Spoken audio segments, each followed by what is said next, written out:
Hello, and welcome to Tuesday Morning 2.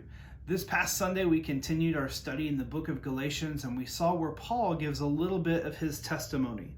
So in Galatians chapter 1, verse 13, it says, "For you have heard of my former life in Judaism, and how I persecuted the church of God violently and tried to destroy it." So Paul gives a little bit of his testimony, just the power of God and the power of grace in his life.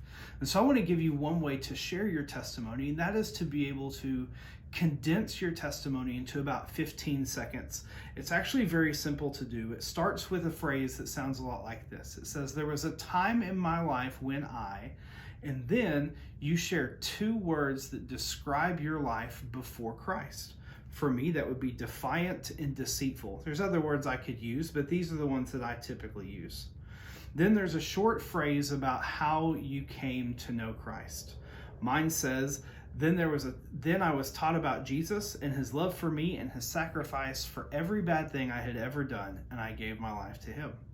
And now," and then you add two more words that describe your life as it is today. "And now I am joyful and forgiven."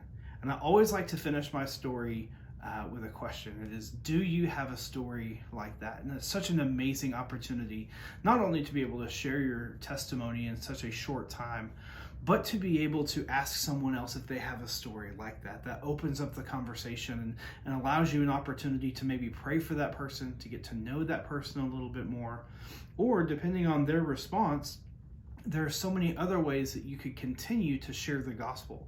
So this is one small tool in a way that you could share the gospel with people. And I just wanted to give you that this morning and encourage you to do that.